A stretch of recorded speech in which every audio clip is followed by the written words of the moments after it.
नमस्कार। भारतीय दर्शन की गहराइयों में उतरने के इस खास सत्र में सबका स्वागत है। नमस्कार। आज हम उस स्रोत तक जा रहे हैं जहां से भारतीय चिंतन की धारा निकलती है, वेद और उपनिषद। हाँ, बिल्कुल, भारतीय दर्शन की गंगोत्री कह सकते हैं इन्हें। हमारे पास चंद्रधर शर्मा की किताब एक critical survey of Indian philosophy के कुछ अंश है, और इरादा यही है कि इन पुराने ग्रंथों से मतलब ज्ञान के कुछ खास मोती निकालकर सामने रखें। बिल्कुल। और देखिए, शुरू में ही ये समझना जरूरी है कि पश्चिम की फिलॉसफी जो है ज्ञान से प्रेम, और भारत का दर्शन, इसमें एक बुनियादी फर्क है। अच्छा, क्या फर्क है? दर्शन का मतलब है देखना, साक्षात्कार, सत्य का सीधा अनुभव करना। ये सिर्फ इंटेलेक्चुअल कसरत नहीं है। तो इसका मकसद सिर्फ जानना नहीं है? नहीं, बिल्कुल नहीं। भारतीय दर्शन का जो असली लक्ष्य है वो है दुखों से पूरी तरह छुटकारा और परमानंद की प्राप्ति। दुख? कैसे दुख? 3 तरह के दुख माने गए हैं। आध्यात्मिक, मतलब तन और मन के। हाँ। आधि भौतिक, जो दूसरों से मिलते हैं। और आधिदेविक, जैसे बाढ़, सूखा। ओह, ठीक है। तो इन सब से मुक्ति। हाँ। और रास्ता क्या है? श्रवण, सत्य को सुनना, मनन, उस पर सोचना विचार करना, और निधिध्यासन, उसे अपने अनुभव में उतारना। और इस पूरे यात्रा का क्या कहते हैं, पहला स्टेशन वेद है। हाँ, वेद आर्यों के सबसे पुराने साहित्यिक दस्तावेज, और भारतीय दर्शन की जड़ें वो यही मिलती हैं। ये काफी हद तक मतलब अपने आप विकसित हुई परंपरा है। तो चलिए फिर खोलते हैं इन वेदों को। आखिर हैं क्या ये? स्रोत में 4 संहिताओं का जिक्र आता है। सही। वेद का मतलब ही है ज्ञान, विद धातु से। और ये 4 संहिताएं हैं। ऋग संहिता, जिसमें देवताओं की स्तुति के मंत्र हैं, ऋचाएं हैं। अच्छा। साम संहिता, ये गाने वाले मंत्र हैं, यज्ञों में गाए जाते थे। यजुष्व संहिता, इसमें यज्ञ करने के नियम हैं, गद्य में। और चौथी है अथर्व संहिता। इसमें आम जीवन, औषधि, थोड़ा बहुत जादू टोना, इस तरह की बातें हैं। इसे थोड़ा बाद का माना जाता है। और इनके लिए अलग अलग पुरोहित भी होते थे, जैसे यज्ञ करवाने वाले। हाँ, मुख्य रूप से 4 थे। होता, जो ऋग्वेद के मंत्र बोलता था। उद्गाता, सामवेद वाले। अध्वर्यु, यजुर्वेद के कर्मकांड वाले। और एक ब्रह्मा होते थे जो पूरे यज्ञ पर नजर रखते थे। अच्छा। पहले 3 वेद, ऋक्, साम, यजुष, इन्हें अक्सर त्रयी भी कहते हैं। और एक खास बात यह है कि ऋषियों को इनका रचयिता नहीं माना जाता। रचयिता नहीं? तो फिर? उन्हें दृष्टा कहते हैं, मतलब जिन्होंने इस ज्ञान को देखा, अनुभव किया, ये ज्ञान उन्हें मिला। दिलचस्प।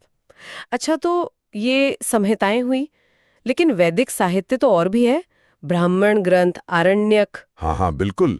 संहिताओं के बाद आते हैं ब्राह्मण ग्रंथ। ये गद्य में है। इनमें यज्ञों की विधि, उनका मतलब, कर्मकांड, इन सब का बड़ा विस्तार से वर्णन है। मतलब यज्ञ कैसे करना है, क्यों करना है, ये सब। हाँ, बिल्कुल। फिर आते हैं आरण्यक। आरण्यक मतलब जो अरण्य यानी जंगल में रचे गए। ये ब्राह्मण ग्रंथों के परिशिष्ट जैसे हैं। जंगलों में। क्यों? क्योंकि यहाँ चिंतन थोड़ा और गहरा हो जाता है। ये कर्मकांड से ज्ञान की तरफ एक पुल जैसा है। यज्ञों के पीछे जो रहस्य हैं, जो दार्शनिक मतलब हैं, उस पर विचार शुरू होता है यहाँ। अच्छा, तो यहाँ से दर्शन की तरफ झुकाव शुरू हुआ। हाँ, कह सकते हैं। और फिर आते हैं उपनिषद, जो आरण्यकों के ही अंतिम भाग हैं और वैदिक ज्ञान का शिखर हैं। उपनिषद, इन्हें वेदांत भी कहते हैं ना? बिल्कुल। वेदांत यानी वेद का अंत या वेद का सार। ये पूरी तरह से दार्शनिक और आध्यात्मिक चिंतन है। तो मोटे तौर पर हम कह सकते हैं कि संहिता और ब्राह्मण कर्मकांड है। हाँ, कर्म पर जोर। और आरण्यक और उपनिषद ज्ञान कांड। सही, ज्ञान पर जोर, आत्मज्ञान, परम सत्य की खोज, ये है उपनिषदों का फोकस। तो ये एक विकास दिखता है साफ। ऐसा नहीं कि वैदिक विचार शुरू से एक जैसे थे। बिल्कुल सही पकड़ा आपने। एक क्लियर डेवलपमेंट है। शुरू में देखिए, प्रकृति की ताकतें हैं, बारिश, आग, हवा, उनका मानवीकरण किया गया, देवता बन गए, जैसे इंद्र, अग्नि, वरुण। हाँ, तो ये एक तरह का बहुदेववाद था। फिर धीरे धीरे विचार एक ईश्वर की तरफ बढ़ा, कोई एक परम शक्ति। और फिर उपनिषदों तक आते आते वो अद्वैतवाद तक पहुंच गया। अद्वैतवाद? हाँ, मतलब सब एक है। हाँ। कि परम सत्य सिर्फ एक है। ये यात्रा कमाल की है, प्रकृति पूजा से शुरू होकर देवताओं, फिर एक पर्सनल गॉड, फिर सृष्टि में फैली हुई चेतना, और आखिर में ब्रह्मन या आत्मन की एकता तक। स्रोत में मैक्स मूलर के हेनोथिज्म का भी जिक्र है। वो क्या चीज है? हाँ, हेनोथिज्म। मैक्स मूलर ने यह टर्म दिया था। इसका मतलब है कि वैदिक लोग एक समय में किसी एक देवता को सबसे ऊंचा मानकर पूछते थे। मतलब कभी इंद्र सबसे बड़े, कभी वरुण। हाँ, कुछ ऐसा जैसे उस वक्त के लिए वही सुप्रीम है। लेकिन स्रोत ये भी कहता है कि शायद ये पूरी तरह सही ना हो, क्योंकि अकेश्वरवाद मतलब एक ही ईश्वर है और अद्वैतवाद, इनके बीज भी ऋग्वेद की ऋचाओं में ही मिल जाते हैं। जैसे वो मशहूर लाइन है, एकम सत विप्रा बहुधा वदंती। बिल्कुल वही, सत्य एक ही है, ज्ञानी लोग उसे अलग अलग नामों से पुकारते हैं। ये ऋग्वेद में है, तो ये दिखाता है कि एकता का विचार शुरू से था। और एक रित की अवधारणा भी है। हाँ, रित, ये बहुत महत्वपूर्ण है। ये कॉस्मिक ऑर्डर है, नैतिक और प्राकृतिक व्यवस्था, जो देवताओं पर भी लागू होती है। ये दिखाता है कि किसी परम नियम या सत्य की खोज शुरू से चल रही थी। ठीक है, अब आते हैं उस हिस्से पर जो सच में बहुत गहरा लगता है, उपनिषद। इस शब्द का मतलब क्या है, उपनिषद? देखिए, इसका शाब्दिक अर्थ है उप मतलब पास, नी मतलब निष्ठा से, और सद मतलब बैठना। पास में निष्ठा से बैठना। हाँ, गुरु के पास श्रद्धा और निष्ठा से बैठकर वो ज्ञान पाना जो अज्ञान को नष्ट कर दे और सांसारिक चीजों से मोह कम कर दे। ये ज्ञान गुप्त माना जाता था और सिर्फ योग्य शिष्य को ही दिया जाता था। अच्छा, इसीलिए ये ज्यादा फैले नहीं शायद शुरू में? हाँ, ये एकांत में दिया जाने वाला उपदेश था। जैसे मोती निकालने के लिए समंदर में गोता लगाना पड़ता है ना, वैसा ही है उपनिषदों का ज्ञान। और कितने हैं ये उपनिषद? बहुत सारे लगते हैं। संख्या तो मुक्तिकोपनिषद में 108 बताई गई है, पर मुख्य जिन पर शंकराचार्य ने टीका लिखी वो 10-12 माने जाते हैं। जैसे कुछ नाम? ईश, केन, कठ, प्रश्न, मुंडक, मांडुक्य, तैत्तिरीय, ऐतरेय, छांदोग्य, बृहदारण्यक, ये कुछ प्रमुख हैं। और इनका सेंट्रल मैसेज क्या है? इनका मूल विषय है अद्वैतवादी आदर्शवाद, मोनेस्टिक आइडियलिज्म। मतलब परम सत्य एक ही है और वही चेतना या आत्मा है, और उसी को जानना आनंद, शांति और मुक्ति का रास्ता है। इनका असर बहुत गहरा रहा होगा। बहुत ज्यादा। जर्मन दार्शनिक शोपेनहावर ने तो कहा कि उपनिषद मेरे जीवन का सहारा रहे हैं और मेरी मृत्यु का भी सहारा रहेंगे। वाह! ये कर्मकांड से ज्ञान की तरफ एक बहुत बड़ा शिफ्ट दिखाते हैं। मुंडकोपनिषद में 2 तरह के ज्ञान की बात है, अपरा और परा। अपरा और परा? हाँ, अपरा मतलब दुनियावी ज्ञान, वेद, व्याकरण, ज्योतिष वगैरह, और परा वो ज्ञान है जिससे उस अविनाशी ब्रह्म को जाना जाता है। असली ज्ञान वही है। और इसी ज्ञान में आत्मन या स्व, सेल्फ का कॉन्सेप्ट बहुत जरूरी लगता है। ये क्या है उपनिषदों के हिसाब से? आत्मन, देखिए, उपनिषद कहते हैं कि ये स्वयं सिद्ध है।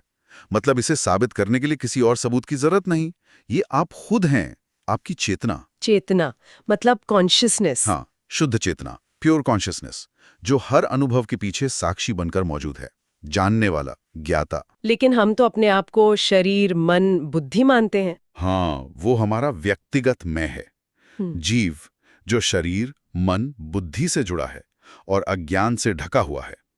लेकिन आत्मन जो असली स्व है, वो इन सब से परे है, शुद्ध है, खुद रोशन है, स्वयं प्रकाशित और अमर है।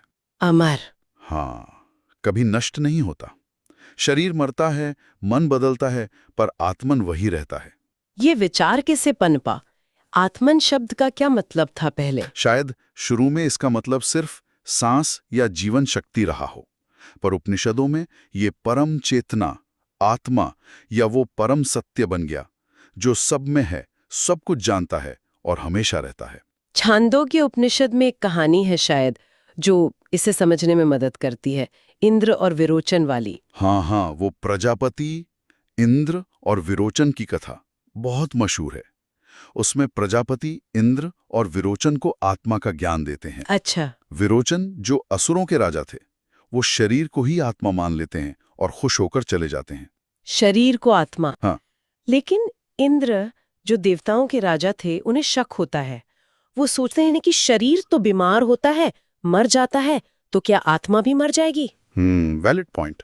तो वो वापस प्रजापति के पास जाते हैं, कई बार जाते हैं। प्रजापति उन्हें धीरे धीरे समझाते हैं कि ना तो सिर्फ ये शरीर आत्मा है, ना सपने देखने वाला मन आत्मा है, और ना ही गहरी नींद की बेहोशी आत्मा है। तो फिर आत्मा क्या है? सच्चा आत्मन इन तीनों अवस्थाओं, जागृत, स्वप्न, सुषुप्ति से भी परे है। वो चौथी अवस्था है जिसे तूर्य कहते हैं। शुद्ध, अमर, स्वयं प्रकाशित चेतना जो जानने वाला और जानी जाने वाली चीज के भेद से भी परे है। ये तो काफी गहरा है। पश्चिमी फिलॉसफी से कैसे अलग है ये? काफी अलग। जैसे कुछ पश्चिमी दार्शनिक ह्यूम वगैरह आत्मा को बस विचारों का एक बंडल या धारा मानते थे, लेकिन उपनिषद कहते हैं कि आत्मन स्थायी है। वो इन विचारों और अनुभवों का आधार है। वो शरीर, इंद्रियां या मन नहीं है, बल्कि इन सब का मालिक है। कठोपनिषद में वो रथ वाला उदाहरण है शायद। हाँ बिल्कुल, शरीर को रथ कहा गया है, इंद्रियां घोड़े हैं, मन लगाम है और बुद्धि सारथी, और आत्मा वो रथ का स्वामी है, रथी। तो आत्मा मालिक है। हाँ, और आत्मज्ञान के लिए जरूरी है कि बुद्धि रूपी सारथी मन और इंद्रियों को कंट्रोल में रखे, उन्हें सही दिशा दे। समझ गए। अच्छा, आत्मन के साथ साथ एक और शब्द बहुत आता है, ब्रह्मन। ये क्या है और इसका आत्मन से क्या कनेक्शन है? ब्रह्मन, आप कह सकते हैं कि ये उसी परम सत्य का दूसरा पहलू है। आत्मन सब्जेक्टिव है, मतलब मेरा मैं। ब्रह्मन ऑब्जेक्टिव है, मतलब वो परम सत्ता जो पूरे ब्रह्मांड का आधार है। अच्छा, एक ही चीज के दो नाम। लगभग। ब्रह्मन शब्द बृह धातु से बना है, जिसका मतलब है बढ़ना, फैलना। शायद शुरू में इसका मतलब प्रार्थना या मंत्र रहा हो, पर उपनिषदों में ये उस अल्टीमेट रियलिटी के लिए इस्तेमाल होता है जिससे ये पूरी दुनिया निकली है। तो ब्रह्मन ही दुनिया का कारण है।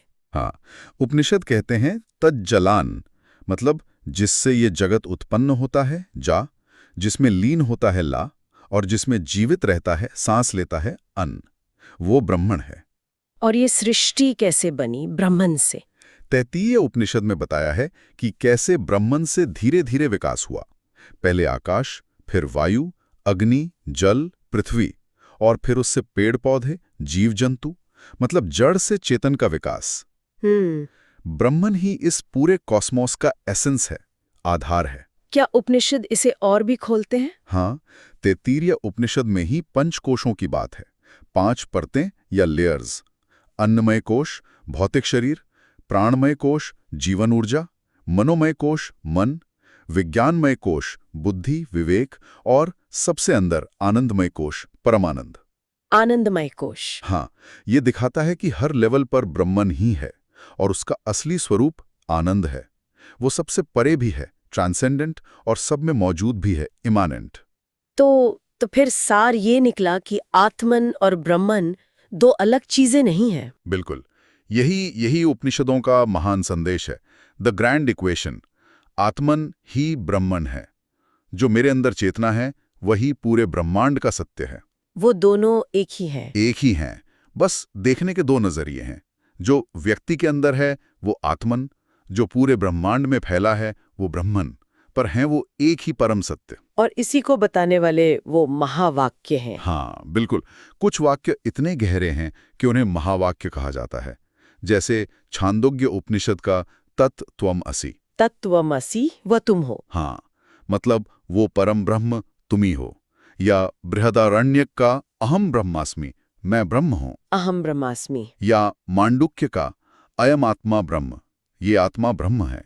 ये सब एक ही बात कह रहे हैं, आपकी असली पहचान उस परम सत्य से अलग नहीं है। तो जो मुझ में है वही ब्रह्मांड में, माइक्रोकॉस्म और मैक्रोकॉस्म एक जैसे हैं। एग्जैक्टली, पिंड और ब्रह्मांड की एकता।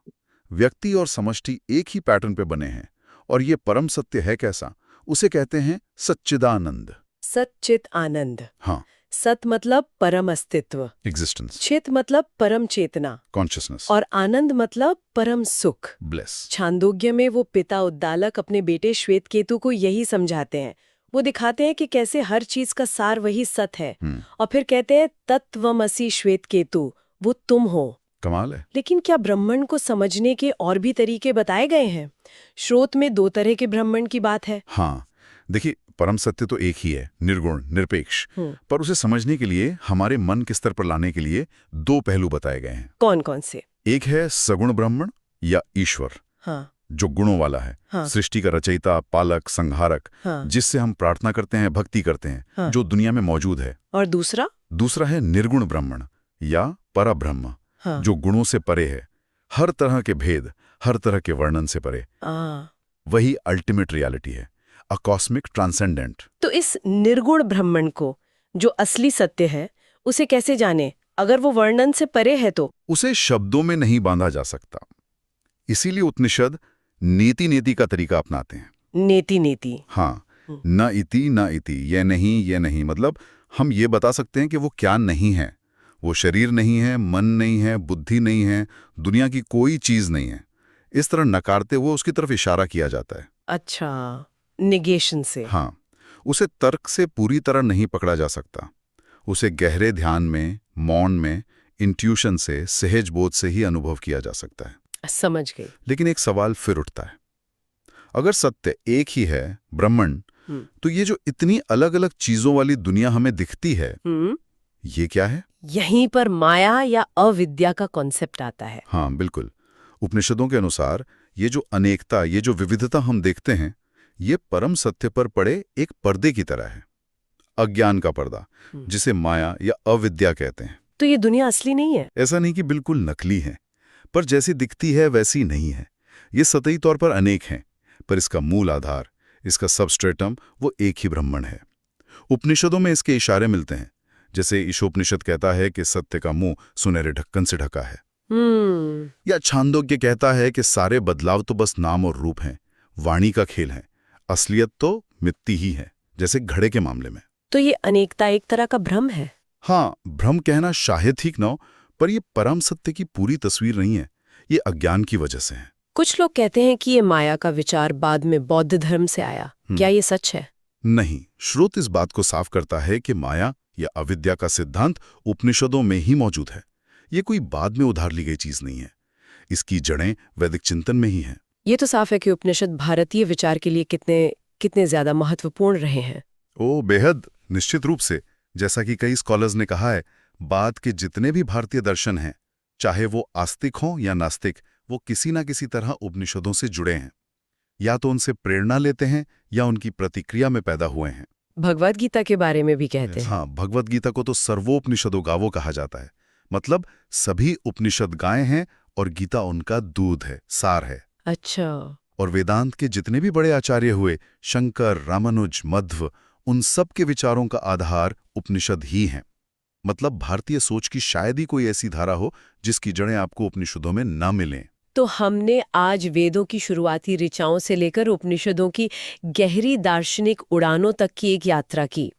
कैसे रियलिटी को, खुद को यानी आत्मन को और परम सत्य यानी ब्रह्मन को समझने की कोशिश हुई और आखिर में उनकी एकता को पहचाना गया। बिल्कुल। और जो निचोड़ है वो यही है कि इस सारी विविधता, इस सारे फिनोमेना के पीछे एक ही परम एकता है, ब्रह्मन या आत्मन।